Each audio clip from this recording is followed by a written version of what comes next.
Following the humiliation of defeat, Germany between World War I and World War II was a country that had lost its sense of purpose. Its status in the world had seen revolution and poverty brought about by the Wall Street crash of 1929. By 1933, it was a country that longed for strong leadership that would restore law, order, and a sense of identity. One man understood the needs of the German people and presented himself as a savior in a world that was on the brink of collapse. He knew also how to manipulate the images that the public saw, so that he would appear always as a man apart, a man chosen, possessing a monumental, almost magical quality that drew the hopes and trust of the German population. The cameras followed his every move.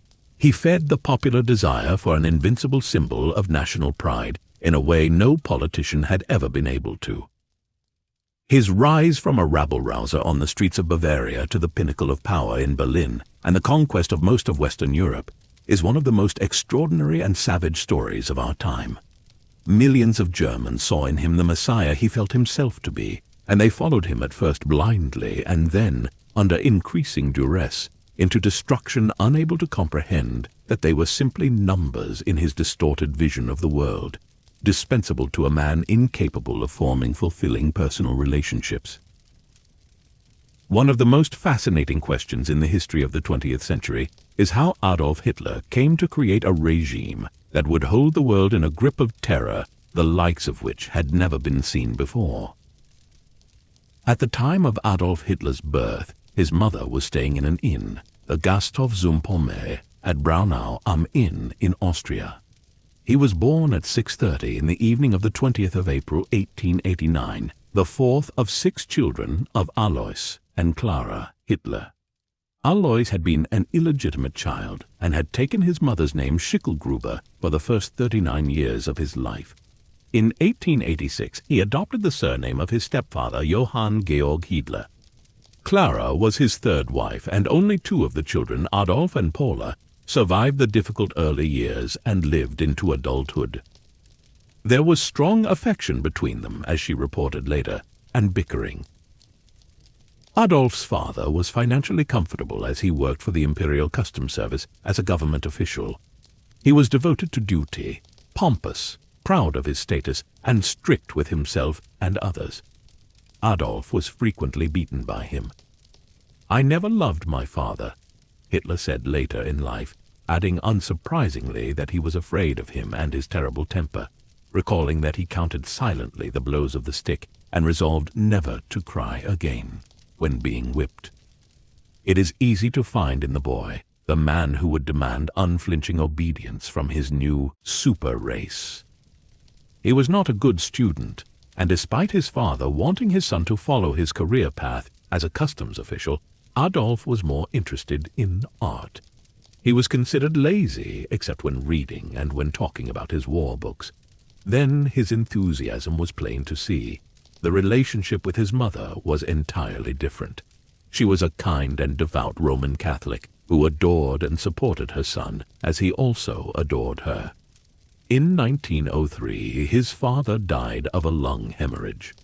Freed from the long years of parental abuse, Adolf was now no longer able to be disciplined and was expelled from school. He eventually left at age 16 with no qualifications. In 1905, Hitler moved to Vienna to become a painter, living partly on the money given by his mother. He was twice rejected by the Academy of Fine Arts as being untalented and unfit for painting, but with the encouragement that his talents lay in the architectural profession. Despite the bitterness he felt at the refusal, this encouragement gave him a belief in his talent as an architect that stayed with him. Later, his architect Albert Speer became one of his closest advisors. He began to paint pictures from postcards in an attempt to earn his living as an artist and to supplement the financial help from his mother. He did sell some of his paintings. When he first arrived in the Austrian capital, Hitler was aged 18. He was overwhelmed by the opulence of the hotels, villas, shops, and the architectural splendor that surrounded him. He went to the opera and the theater.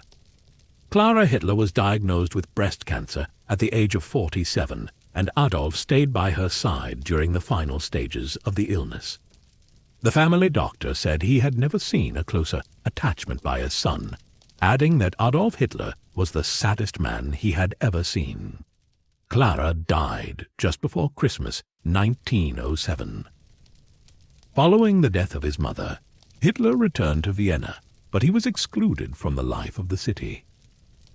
His mother's death and his own failing sent him into depression, and by 1909 he was walking the streets and sleeping in the open. He finally found shelter living in a men's hostel for the homeless. Whilst he was there, he began to earn a modest income from the sale of his paintings of old Vienna. The society that Hitler aspired to join was ruled over by an aging Emperor Franz Joseph, Emperor of the Austro-Hungarian Empire. He had been on the throne for 60 years and symbolized the divisions of a society where money separated the workers even from the middle classes. Hitler watched street marches as the red flag was carried through Vienna. The sight of these made the young Hitler depressed, and he feared for the future. Austria, as part of the Austro-Hungarian Empire, was also a society where the German population felt under threat by Slavic races. The Catholic Church seemed also to favor the Slavs, with the result that a distrust and dislike for the Catholic religion was widespread amongst Germans. The desire for a united German fatherland was strong. Vienna's population was growing, and among the mix of races to be found, there was a large Jewish community. Their presence and strange appearance caused unease among the middle classes. He would not have been alone in sensing dislike of these strange figures with their market stalls, even though he expressed lifelong gratitude to the Jewish doctor Edward Bloch, who attended his mother. By his own account, the more I saw, the more sharply they became distinguished in my eyes from the rest of humanity. Whether Hitler came across the works of the Englishman Houston Stewart Chamberlain in Vienna is uncertain, but Chamberlain's book The Foundations of the 19th Century, written in German, was very popular in Germany at the time.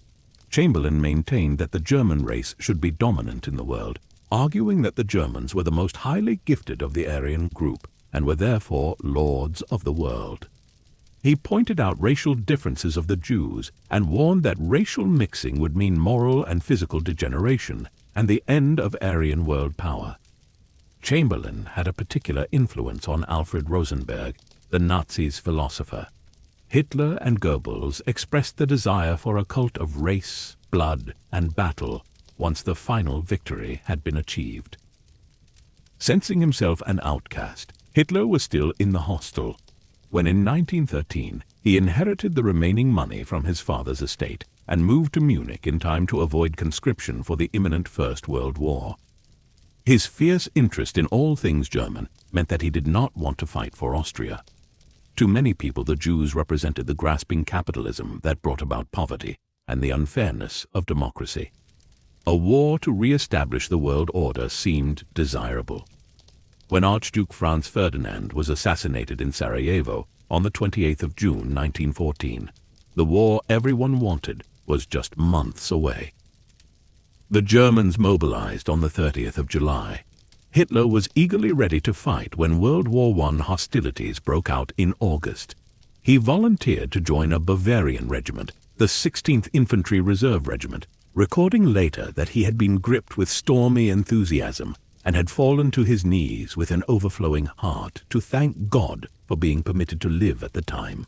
It was probably bureaucratic oversight that allowed him into the German army officially. He should have been returned to Austria as a foreigner. On the 29th of October 1914, Hitler's regiment was engulfed in the battles with heavy losses, and his enthusiasm waned. In Mein Kampf, he did not mention that he was in fact a dispatch runner from the first day and not an infantryman in the trenches. His luck, however, was already evident when a shell exploded in the regimental HQ minutes after he had left, almost wiping out the entire staff. His comrades found Hitler strange as he sat for hours in a corner reading or brooding. Despite his lack of humor, and the fact that he never joined in with the usual moans or jibes, he generally got on well with those around him. His defense of all things German was fanatical.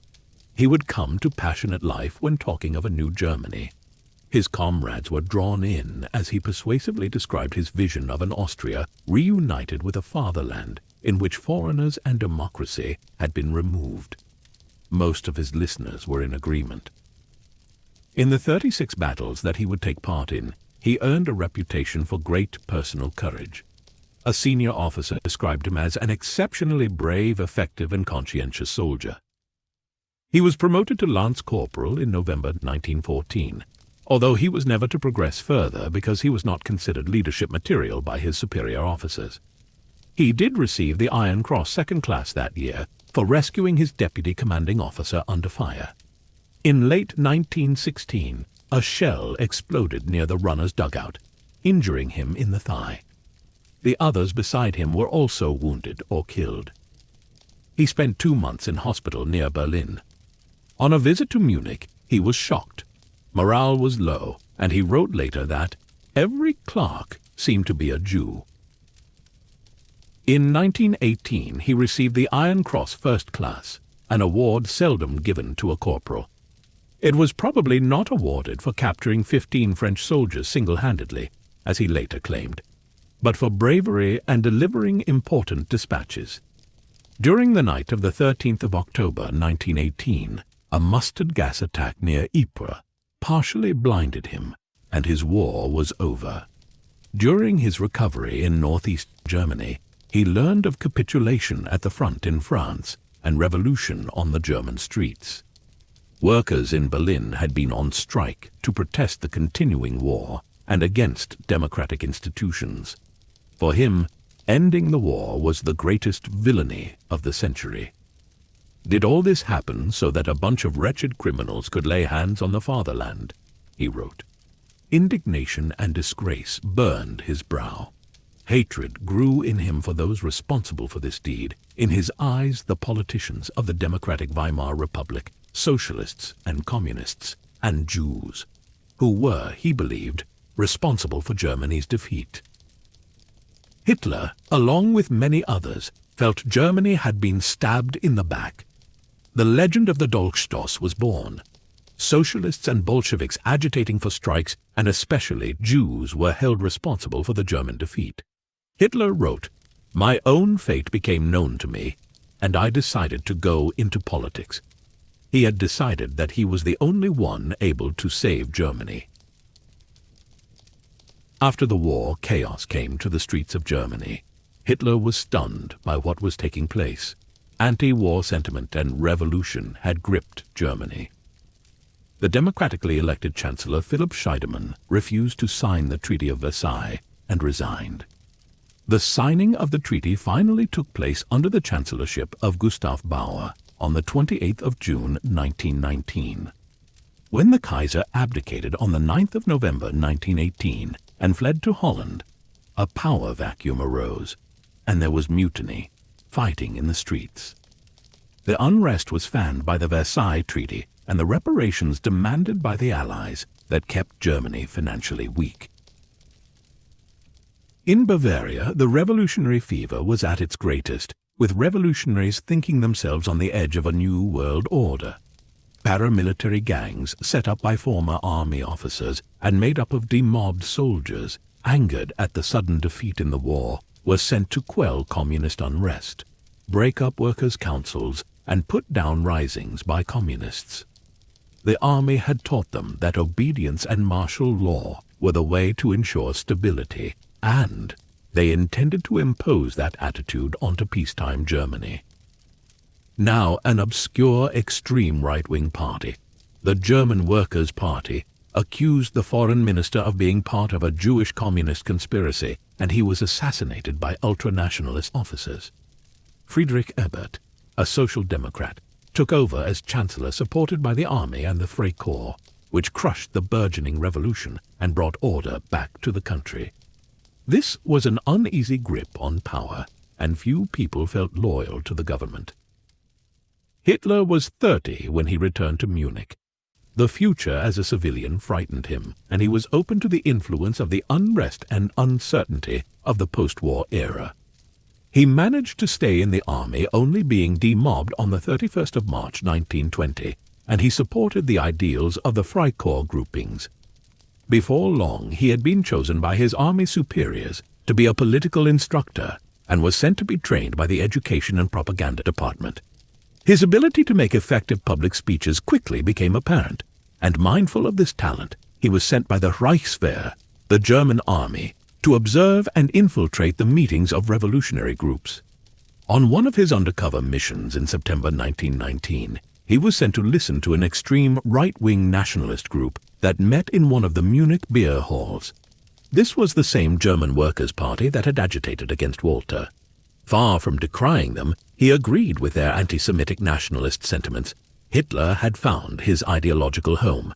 On the 12th of September 1919, he gave his first speech to the gathered adherents of the party. Its success can be seen in the fact that he was invited to join the committee. There were perhaps 40 members at the time, and such men as Hitler were always useful. He was a byproduct of German history filled with helpless anger and shame at Germany's degradation, and this angry passion soon swept up his listeners. He had wanted to create a party of his own, but within months, Adolf Hitler had ousted the original party founder and was leader of the German Workers' Party. Here he was to meet Hermann Göring and Rudolf Hess, two men who stayed loyal to him throughout the lifetime of the Third Reich. Although Hitler suggested the name Socialist Revolutionary Party, the name was changed in 1920 to the National Socialist German Workers' Party, the NSDAP. The Nazis had begun their long march to power. Hitler was responsible for the design of the swastika symbol and then for a propaganda newspaper. The photographer Heinrich Hoffmann joined the party in 1920, and Hitler made him official party photographer. He studied the photos Hoffmann took in order to polish his gestures and inflections, and so perfect the impact of his speeches. These speeches in the beer halls of Munich drew more and more enthusiastic interest. At this time, Hitler's intention was to bring General Ludendorff, a renowned World War I officer, to power. Less than 3 years after joining the party, it was clear that Hitler was a central figure amongst the Freikorps and German nationalist groupings, and as a result, the NSDAP had been able to recruit thousands of new members. A private army was formed. The SA, who in their brown shirts were organized by the man who would later be their leader, Ernst Röhm. They roamed the streets, breaking up socialist and communist demonstrations, and terrorized Jews. Hitler's popularity was increasing all the time, as was his self-aggrandizement as the savior of the German race. His greed for power was now only matched by his scorn for others in the movement who he considered reactionary and mired in the past. Anyone who disagreed with him was unceremoniously dispensed with by violence if necessary. His name was mentioned more often in influential circles in society, and acceptance here fed his aggressive arrogance. Dietrich Eckart, a man who is believed to have influenced Hitler's theories and beliefs, had introduced Hitler to the wealthy and society people who would later fund the Nazis. Hitler was even given instruction in public speaking, while staying with an industrialist sympathizer. He grew in confidence to such an extent that he felt able to stage a coup d'etat in Munich. Many right-wing groups wanted to march on Berlin, echoing Mussolini's march on Rome, and Erich Ludendorff and Hitler were among the enthusiasts for such a move.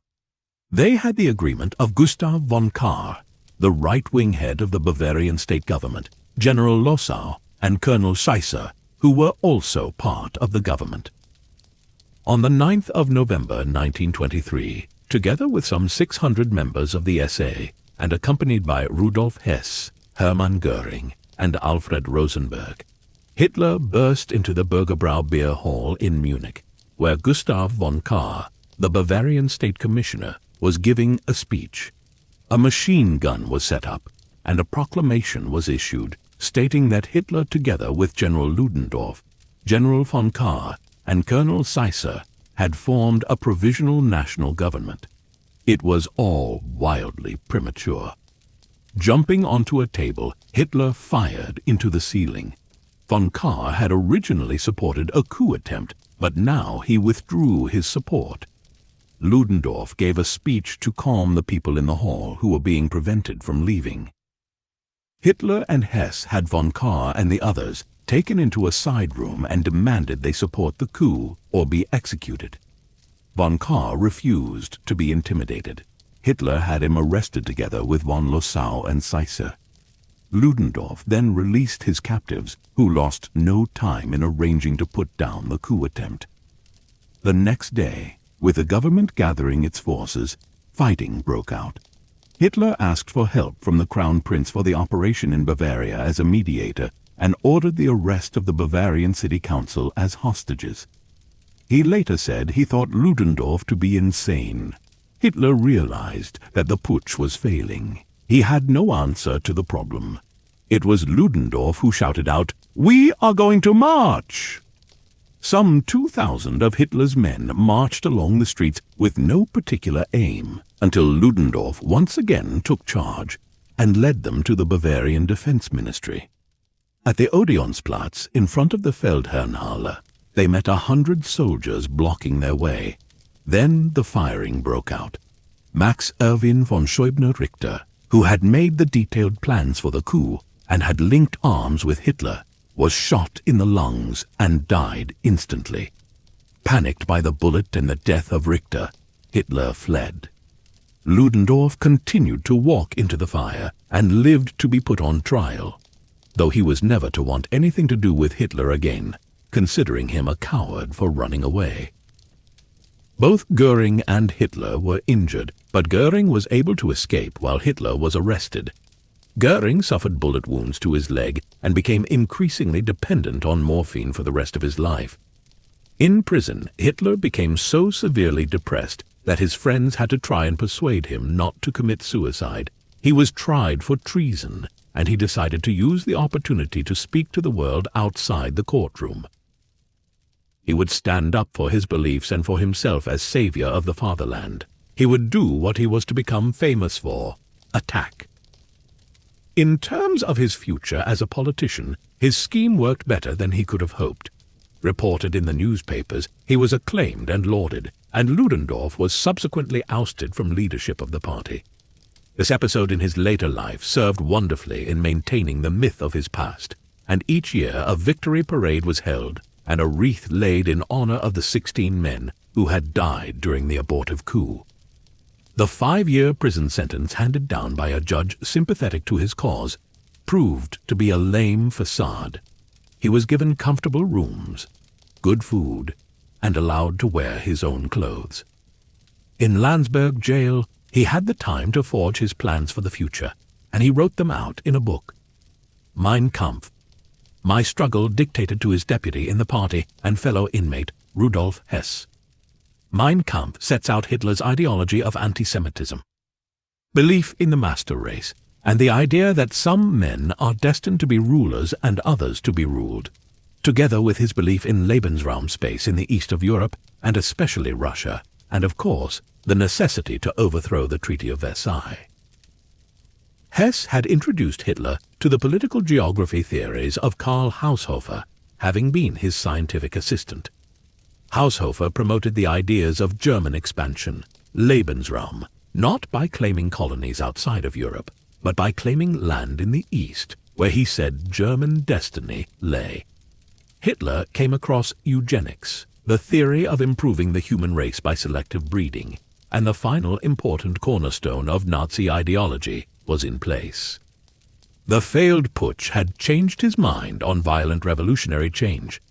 If the German people wanted legal change then, although this would take longer, that is what he would give them. He realized that if he were to reject revolution as the path to power, he needed to make the National Socialist Party known throughout the country. After just 8 months, he was a free man. Following his release, Hitler spent his time at Obersalzberg, the mountainous area above Berchtesgaden near Munich, forgotten as a politician far from the power he craved. as the Weimar Republic stabilized and brought a new sense of hope to the German people. It also brought in a new age and new culture that he despised. Berlin, now enjoying its heyday, was the epicenter of all that he loathed: communist agitation, Jews, and everywhere he bitterly noted jazz. He rebuilt his party and began, as he had ended before the coup, with propaganda. Some states had banned him from speaking, and he used this fact to his advantage, displaying the clever use of propaganda that helped bring him power, and that he later used shamelessly to cover his real intentions and his blame and falsehoods on others. The man who was to become one of his most loyal supporters and take Nazi propaganda to new heights came into contact with the party in 1923 and joined in 1924. His name was Joseph Goebbels. He remained with Hitler until the very end in the Berlin bunker in 1945. He, too, misjudged Hitler at the start. "With us in the West," wrote Goebbels, "there can be no doubt. First socialist redemption, then national liberation. Like a whirlwind, Hitler stands between both opinions, but he is on his way to coming over to us completely."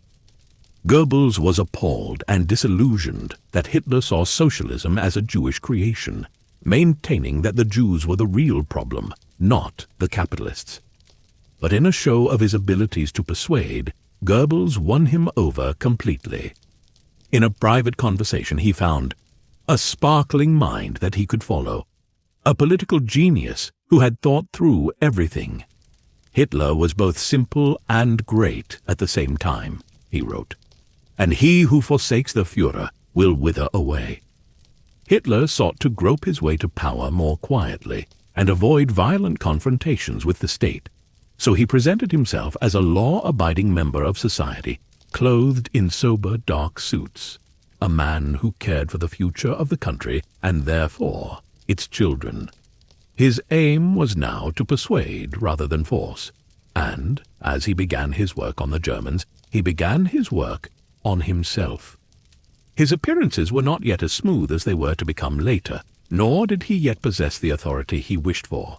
But within 3 years, the National Socialist Party was showing the tight organization for which it would become renowned.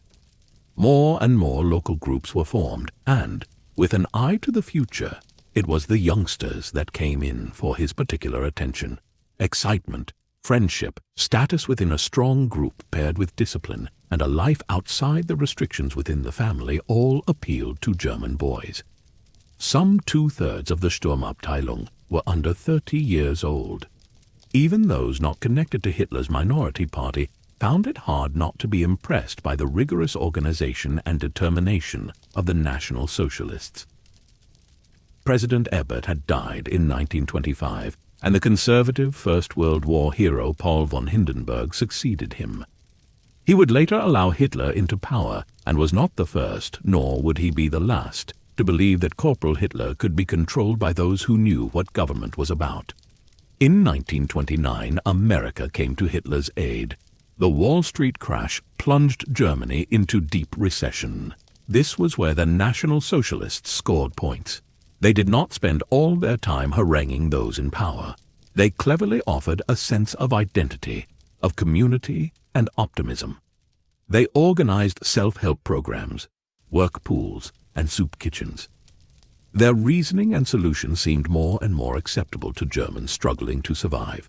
Their status grew, and so did the numbers of members as unemployment soared to 3 million in 1930 and up to 6 million by 1931.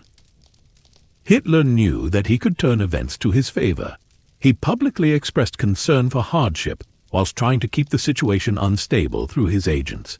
In Berlin, Joseph Goebbels was now Gauleiter, or head of a Nazi district, and the National Socialists were targeting the communist areas of the city.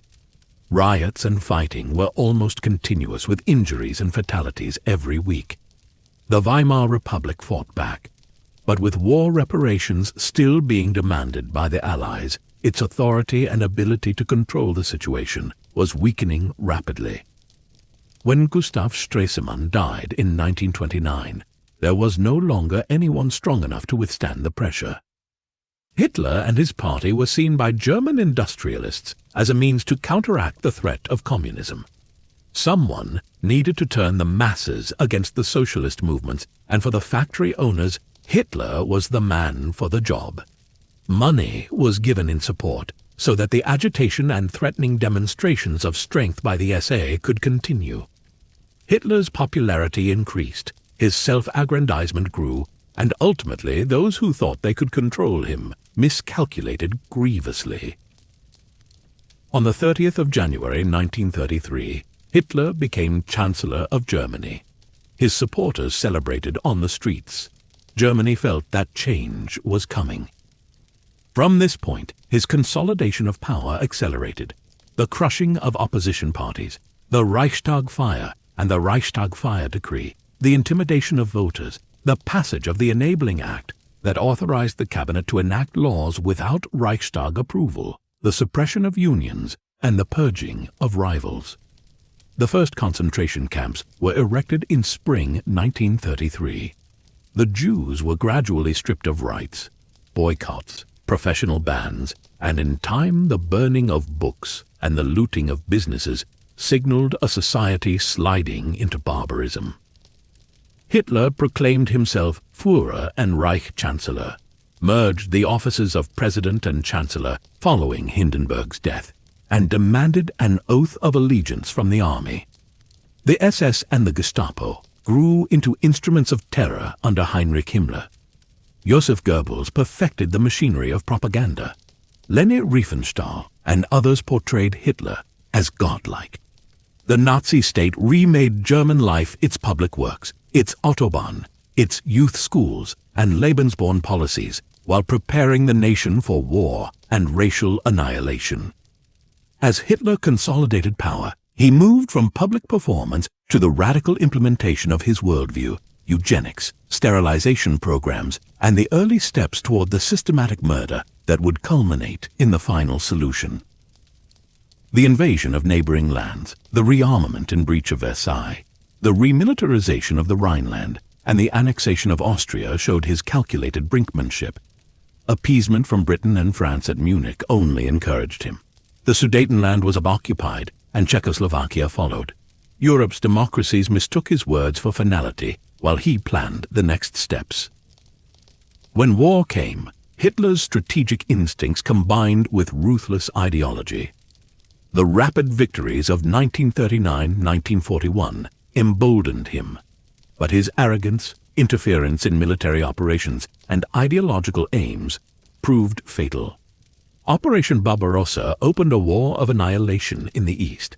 The Wehrmacht's early gains were followed by overstretched winter and a Soviet resilience the Führer had not anticipated. At the same time, the machinery of mass murder followed the army's SS Einsatzgruppen, ghettos, and camps multiplied. The policy of extermination and the plunder of conquered lands became intertwined with military operations.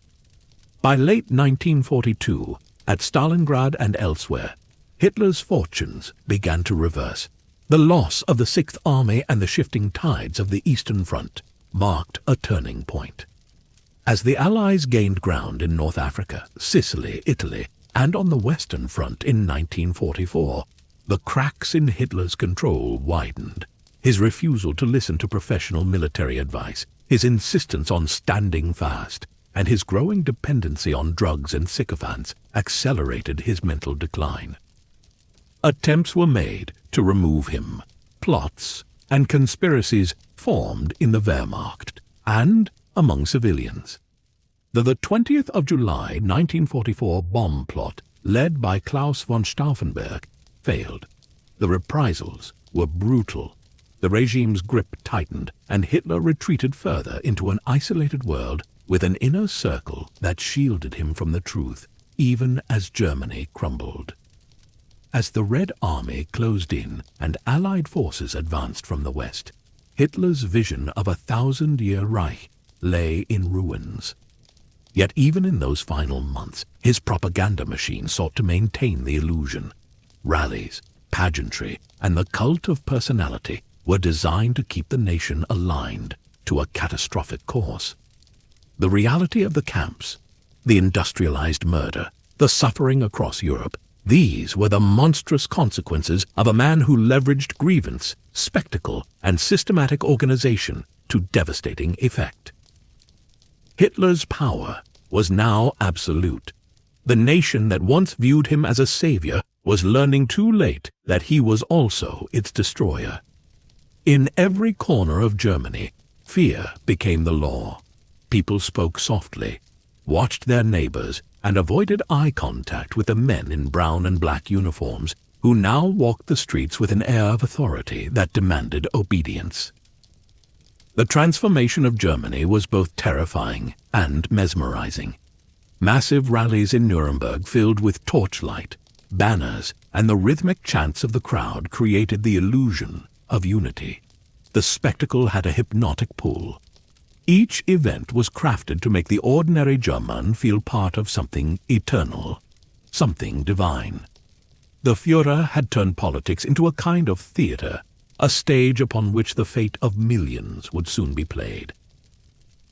He spoke not to reason, but to emotion. His speeches, punctuated by silence and shouts, were performances that evoked both fear and awe. He knew how to pause just long enough to let his words sink in, how to raise his hand like a prophet at the exact moment the crowd reached its fever pitch. He did not need logic. He offered belonging, and in the wake of the Depression, in a country stripped of pride and dignity, belonging was everything. When the Reichstag burned in February 1933, it was the excuse Hitler needed. The flames were more than just fire, they were the symbolic cleansing of opposition. A Dutchman was blamed, a communist, but even then many whispered that the Nazis themselves had orchestrated the blaze. It didn't matter. The flames did their work. The Enabling Act soon followed, giving Hitler the legal authority to rule without parliament. From that point forward, democracy in Germany ceased to exist. Within months, books were burning in the streets. The works of Freud, Mann, Marx, flames devouring words, ideas, and the memory of free thought. The air filled with the smell of paper and ink turning to smoke. Students, teachers, and intellectuals watched silently, some cheering, others horrified, as Germany erased its conscience in public bonfires. By 1934, the Führer no longer had to share power. His enemies were being removed one by one. Those within his own movement who threatened his supremacy, like Ernst Röhm and the SA leadership, were executed in what became known as the Night of the Long Knives. It was swift and merciless. Loyalty had limits in Hitler's world. He trusted no one fully, and anyone who could question him became expendable. When it was over, the German army, previously wary of him, swore allegiance directly to Adolf Hitler himself, not to the nation, not to the Constitution, but to the man. It was an oath that would bind them to his crimes. Hindenburg, the old field marshal, died the following year. Hitler declared the offices of President and Chancellor merged, proclaiming himself Führer and Reich Chancellor. When the army stood in ranks and repeated their vows of loyalty, a new order was complete. From that moment on, no power in Germany could oppose him.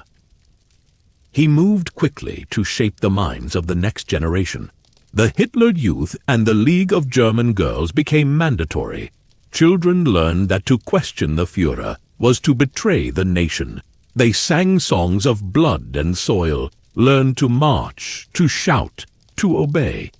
To them he was not a man but a symbol, a figure carved in myth. Those who didn't fit his vision of the perfect Germany were cast out or worse. The disabled were quietly sterilized or euthanized in hospitals, turned into factories of death. Jews were stripped of rights, property, and dignity. The Nuremberg laws of 1935 codified racism into the legal fabric of the state. Marriage between Jews and non-Jews was forbidden. Jewish doctors and lawyers were dismissed. Propaganda portrayed them as parasites, vermin, enemies of the Aryan world. It was no longer just hatred, it was policy. At the same time, Hitler transformed the economy into a machine for war. The unemployed were put to work building roads, weapons, and factories. The nation buzzed with the illusion of prosperity, but everything was designed for conflict. His speeches turned increasingly toward the dream of expansion Lebensraum, living space in the East. Germany, he declared, needed room to grow, to breathe, to reclaim its destiny. And so the world began to watch uneasily as Hitler prepared for something far greater than Germany's recovery. The Olympic Games of 1936 in Berlin were his masterpiece of deception. The world came to admire the order, the spectacle, the cleanliness of the new Germany. For 2 weeks, foreign journalists wrote of discipline and progress, not seeing the fear behind the faces, the prisons filling just beyond the city's edge. Hitler smiled, shook hands with athletes, and watched as his propaganda worked. That same year, German troops marched into the Rhineland, a region forbidden to be militarized by the Treaty of Versailles. The world protested, but did nothing. Britain and France, haunted by memories of the last war, were unwilling to act. The gamble paid off.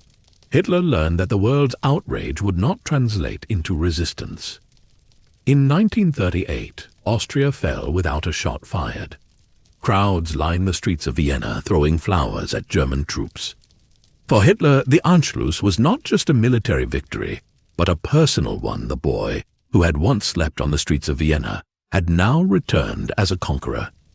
His words in the Heldenplatz echoed across the world, triumphant and chilling. Next came Czechoslovakia. The Sudetenland, he claimed, was merely the home of German-speaking people longing to be reunited with the Reich.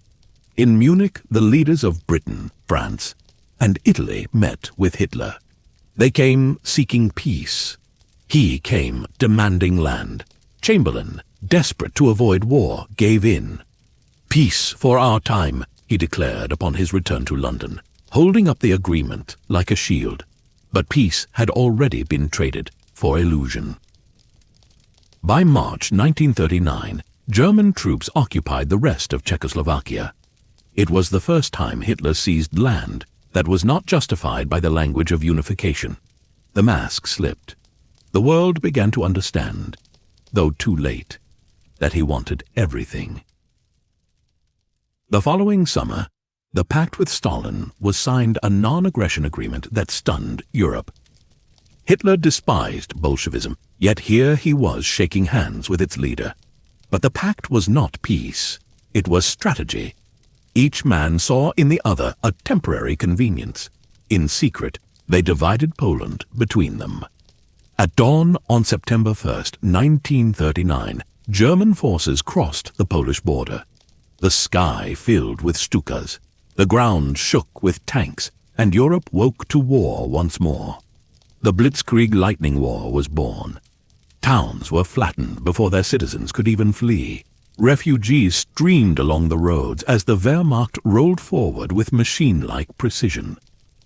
2 days later, Britain and France declared war on Germany. But the decision came too late for Poland. Within weeks, the country was carved apart by Germany and the Soviet Union. For Hitler, it was vindication. His first great gamble had succeeded. His soldiers returned home in triumph, hailed as heroes. Few realized the darkness that would soon engulf Europe. The invasion of Norway and Denmark followed in the spring of 1940. The Western Campaign came next. The speed and brutality of the German advance through Belgium and France stunned the world. The Maginot Line, once believed impenetrable, was bypassed. Within 6 weeks, Paris had fallen. In the same railway carriage at Compiègne, where Germany had once signed its humiliation in 1918, France now signed its own surrender. Hitler stood there triumphant, as if history itself had been rewritten for his vengeance. Britain, now alone, braced itself. Across the Channel, Hitler prepared for invasion Operation Sea Lion. First, the skies had to be conquered. The Luftwaffe began its assault, raining bombs upon British airfields and cities, but the British did not break. The RAF, though outnumbered, fought with extraordinary resolve. The summer skies of 1940 became a duel between two nations' wills. When London was bombed, the city burned, but did not yield. The Blitz turned nights into nightmares, yet the people endured. In frustration, Hitler turned eastward. Russia, the land he had always considered his true enemy, his ultimate destiny. On the 22nd of June 1941, Operation Barbarossa began. 3 million German soldiers crossed into the Soviet Union. The invasion stretched from the Baltic to the Black Sea, the largest in human history. At first, success came swiftly. Town after town fell. Armies were encircled, prisoners taken by the hundreds of thousands. Hitler declared that Bolshevism would be crushed in a matter of months. But the Russian land had its own will. The vastness swallowed armies whole.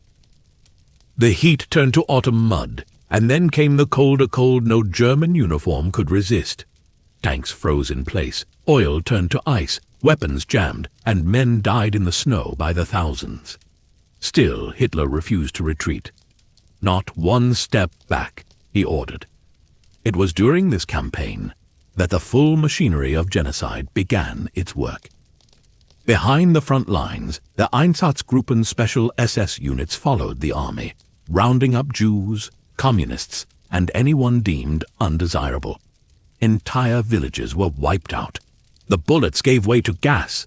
Gas vans became camps. Camps became factories of death. Auschwitz, Treblinka, Sobibor, names that would forever haunt history. Inside Germany, the people were told none of this.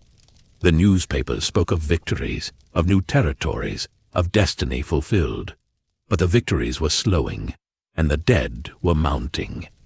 The Führer had become consumed by his own myth, deaf to reality. His generals pleaded with him to allow tactical retreats. He refused. Every town, every inch of soil was to be held. To retreat was betrayal. By 1943, the tide had turned. In Stalingrad, the German Sixth Army was surrounded. The city was rubble, yet both sides fought as if the world depended on its ruins. When Field Marshal Paulus finally surrendered, Hitler raged. He had expected his soldiers to die rather than yield. They should have shot themselves, he said, but they did not, and the myth of German invincibility died with them. From that moment, defeat stalked him. The Allies invaded North Africa, then Italy. The Atlantic was lost to U-boats hunted and sunk. The Luftwaffe, once feared, was now outmatched in the skies. Yet in Berlin, Hitler ranted, still believing that his will alone could alter the course of the war. His hands trembled, his eyes sunk deep into shadow. In July 1944, when the bomb exploded at his headquarters, the walls shook, but he survived. The conspirators, including Klaus von Stauffenberg, were hunted, tortured, and executed. He saw survival as proof of divine destiny, another sign that fate was on his side. But even as he proclaimed it, the world around him was collapsing. The Allies landed in Normandy. The Red Army pushed relentlessly from the east. City after city fell. But still the propaganda machine roared posters, radio speeches, empty promises of secret weapons that would turn the tide. None came. By early 1945, the war was lost. Germany was in ruins, its cities reduced to ash, its people starving and frightened. Hitler retreated into his bunker beneath the Reich Chancellery. There, surrounded by the ghosts of his empire, he continued to issue orders to armies that no longer existed. His voice grew weaker, his sentences disjointed, yet he still dreamed of miracle victories. Those closest to him knew it was over. Eva Braun, the woman who had lived in his shadow for years, refused to leave him. She laughed, danced, and smiled for the cameras, even as the bombs fell above them. To her, the world outside the bunker had ceased to exist. There was only him. On the 30th of April, 1945, as the Red Army closed in, Adolf Hitler ended his life in the bunker he had turned into a tomb. Eva followed him into death. Their bodies were burned in the courtyard above, as he had ordered. The flames consumed the last remains of the man who had once promised to lead his people into greatness. But his legacy did not burn with him. The world he left behind was scarred, divided, and forever haunted by his vision. Cities lay in ruins, millions were dead, and the survivors carried the weight of what humanity had done to itself. In the trials that followed, those who had served him faced judgment. Some denied, some wept, some still believed. But the truth could not be buried. The photographs, the camps, the testimonies, they spoke louder than any defense. Hitler's rise and fall was more than the story of one man. It was the story of how a civilization in despair and fear surrendered its soul to a dream of order and purity, and how that dream devoured the world. When the guns finally fell silent, the world did not cheer it exhaled. The echoes of war still trembled through the ruins of cities and the minds of those who had survived. Across Europe, ghosts walked among the living. Families wandered through rubble searching for names that would never answer. Trains that had once carried men to war now brought them home in pieces, or not at all. The empire that Hitler had promised would last 1,000 years had vanished in 12. Germany was no longer a nation but a wound carved into the continent. From the scorched remains of Berlin to the bombed-out ruins of Dresden and Hamburg, entire neighborhoods lay flattened, unrecognizable. Buildings that once stood proud were now skeletal walls of blackened stone. The air carried the faint scent of ash and something else, shame. The people who had once raised their arms in salute now walked with their heads bowed. The swastika flags had been torn down, but the memory of them lingered in every brick, every street, every silence. Soldiers returned to find their homes gone, their families displaced. Mothers searched for sons who would never return. The children of the Reich wandered through shattered streets, not yet understanding that the world they had been taught to worship had devoured itself. In May 1945, the Allies divided Germany. The map was cut like a corpse being dissected. The Soviets claimed the East, the Americans, British and French, the West. Berlin itself was divided, a city once called the heart of Europe, now a symbol of its fracture. The men who had followed Hitler now stood in courtrooms instead of command posts. Their uniforms replaced by suits, their medals stripped away, their arrogance tested by the truth. In Nuremberg, beneath the cold gaze of cameras and judges, the architects of destruction faced the world. For the first time in history, men were to be tried not for what they had done to each other in war, but for what they had done to humanity itself. The courtroom smelled of paper and fear. One by one, the names were read: Göring, Hess, Ribbentrop, Keitel, Jodl. Once they had ruled over nations, now they were prisoners. When the films of the camps were shown, the silence in the courtroom was unbearable. Even hardened soldiers turned away.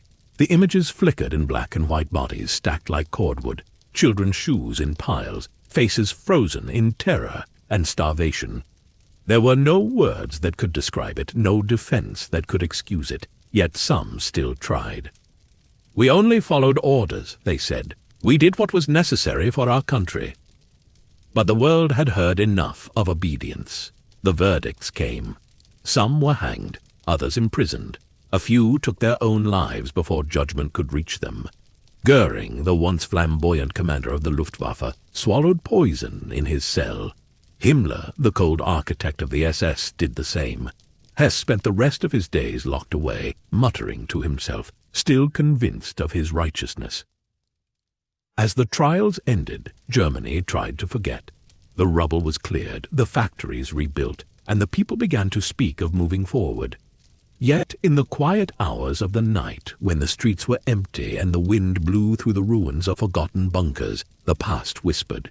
It whispered of crowds cheering in torchlight, of the promises of greatness, of a man who had made them believe they were chosen. The post-war years were an age of reckoning. Europe had been scarred not just physically, but spiritually. The survivors of the camps returned as shadows of themselves. Some could not speak of what they had seen.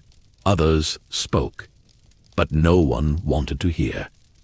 The world preferred the comfort of rebuilding to the agony of remembering. But memory is a stubborn thing. It clings to the ruins. In the ruins of Auschwitz, grass began to grow through the cracks in the concrete. The silence there was unlike any other. Tourists decades later would say that the air felt different, heavier, as though the earth itself remembered. The watchtowers stood empty, but the ghosts had never left. Hitler's face disappeared from the newspapers, but his shadow remained. His words, once shouted to millions, now sat printed in history books, dissected, analyzed, condemned. Scholars would argue for decades how one man could so completely capture a nation's soul, how an artist's failure became the world's tormentor. But perhaps it was not one man. Perhaps it was something deeper, a reflection of the human need for certainty, for belonging, for someone to blame when life feels unbearable. Even in death, Hitler remained a subject of fascination. People searched for the body, for proof of his end. The Soviets claimed they had found his remains. Others whispered of escape. Myths grew like weeds in the cracks of history. Somewhere, people said, he lived on in Argentina, in the shadows, waiting. But the truth was simpler and far more terrible.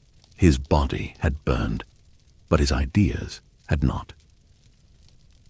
In the years that followed, the Cold War began. The same Germany that had once united under one leader was now split by ideology. The East belonged to Moscow, the West to the Allies.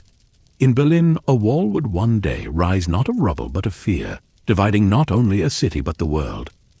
On both sides, propaganda returned, different flags, different speeches, yet the same hunger for control.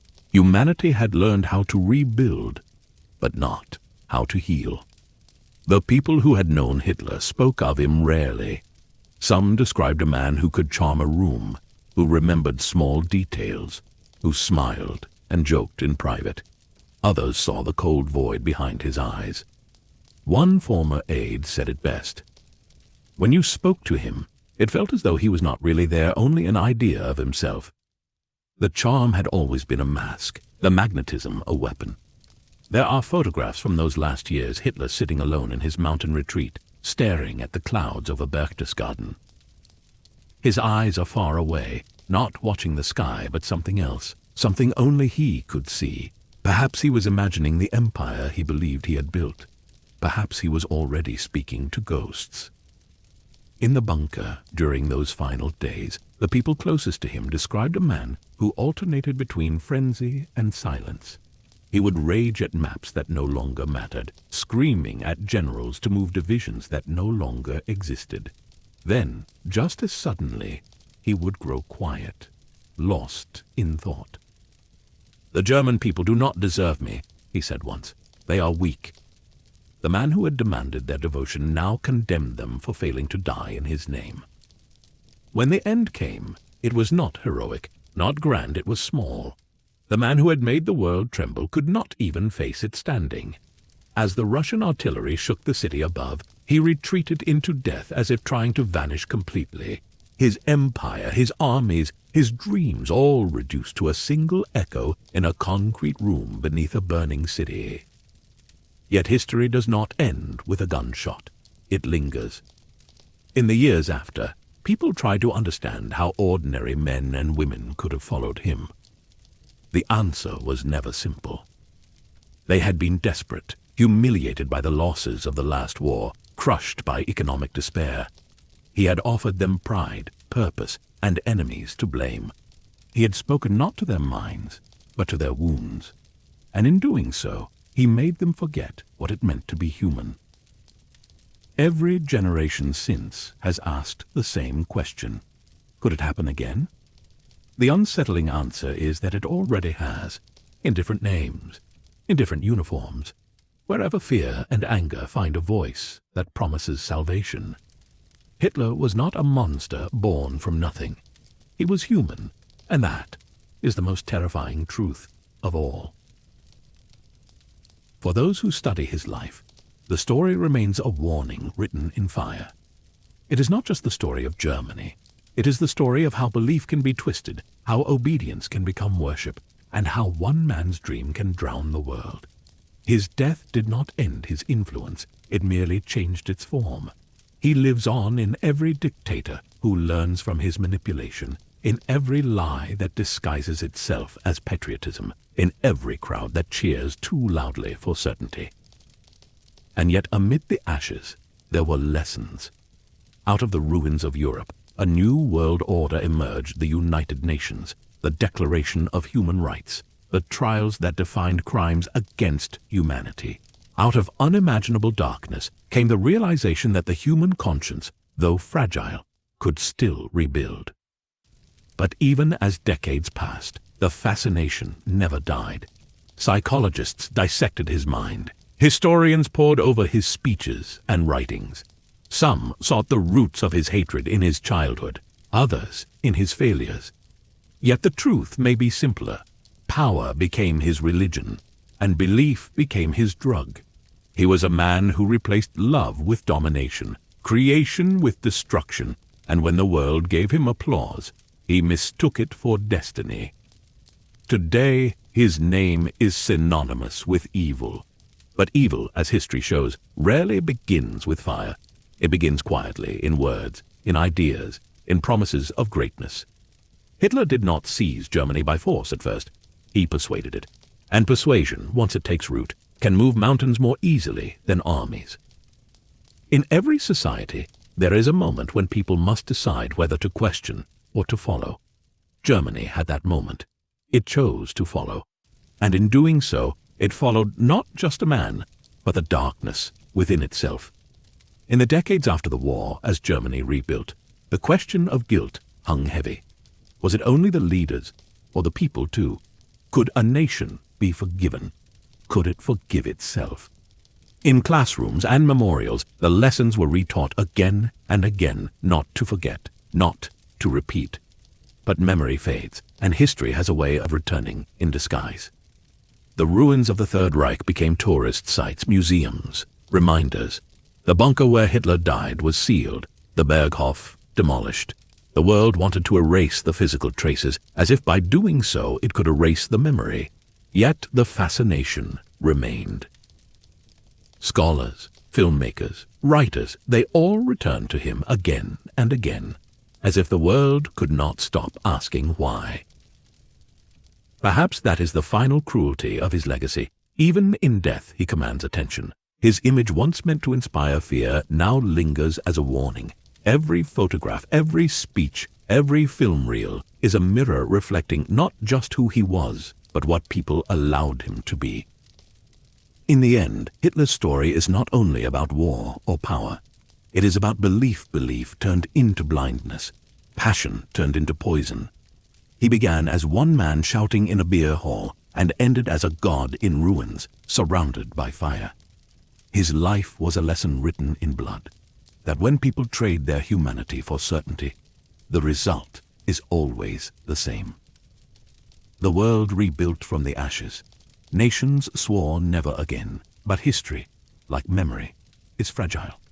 And somewhere, in times of fear and division, voices still rise promising strength, unity, and salvation. The echo is faint, but it is there a whisper beneath the noise of progress. Because history does not repeat itself exactly, it rhymes. And the story of Adolf Hitler remains its darkest verse, a reminder of how easily light can turn to shadow when the world stops thinking and starts following.